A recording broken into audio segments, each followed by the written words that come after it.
Dr. Juice here.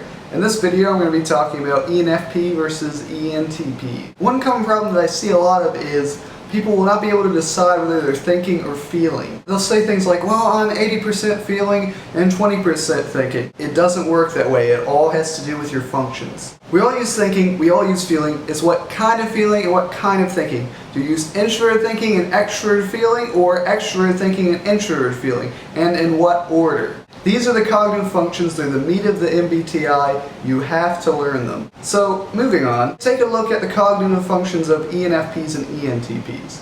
ENFPs and ENTPs, they both primarily use extroverted intuition. Extroverted intuition is picking up on connections, coming up with ideas, being creative. Sometimes it can come across as an explosion of creativity. ENTPs and ENFPs, they're both going to be really good at picking up on all these patterns and connections that most types just aren't seeing. And whatever the situation they're in, they're going to understand the general picture of what's going on around them really well, really quickly. They're both really fast talkers, really fast thinkers. They're good at thinking on their feet and improvising. They're both spontaneous and high energy people. They get really excited about novel things, new things, different things, things they've never heard of. If you tell them about a new idea or something they've never been to before, they're going to be really excited. So for instance, they might get excited about you telling them about some new restaurant that has this new decor, new style, new technology that they've never seen before in a restaurant ever. And they're going to be really curious and really excited about that. It's different, it's new, they've never heard of it before.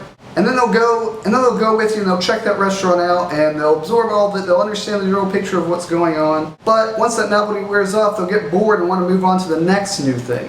That's why ENTPs and ENFPs are really good at coming up with these really creative projects, but they have the tendency or are prone to never finishing them. Most of these traits I've mentioned come from extroverted intuition. The difference between ENFPs and ENTPs is that their second and third functions are different. Over on the ENTP side, they're using introverted thinking as their second function. Introverted thinking is breaking things down into parts, analyzing it, looking at it from an objective, detached, impersonal viewpoint. This makes the ENTPs really good at technical things and reasoning. It's also why they'll have a detached, impersonal interest in their interests. It's kind of like they're fascinated by the puzzle for the puzzle's sake, but it's not really a personal attached interest. Over on the ENFP side, they're using introverted feeling, which is completely different. Introverted feeling is all about paying attention to your own feelings, your values, what's special, what's important to you. So ENFPs will be really attached and personally interested in their interests. Extroverted thinking is the ENFP's third function. This is all about making rational, objective, broad judgments, usually very quickly. It's also about getting things done with an iron fist. But with ENFPs, they've got that touchy-feely introverted feeling, which is kind of softening out that extroverted thinking. In conversation, ENFPs are already really fast talkers because of their extroverted intuition.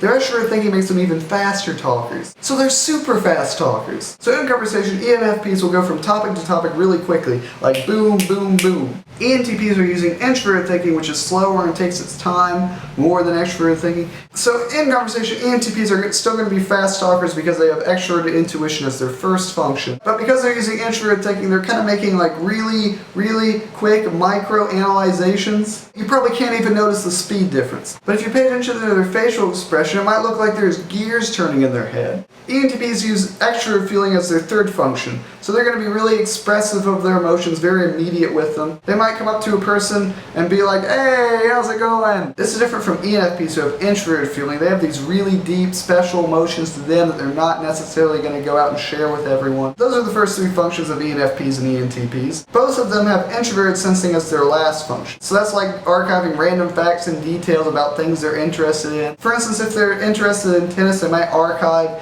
details about rackets or strings. If they're interested in cars, they might archive all these facts about cars. So people study the cognitive functions. They're really the meat of the MBTI. I've got more videos on the way. I'm going to be doing more comparisons. I'm going to be comparing and contrasting introverted sensing and extroverted sensing soon. I'm going to be doing some interviews. If you want to be notified of those, subscribe. If you have any questions or comments, just leave me a comment. See you next time. Extrovert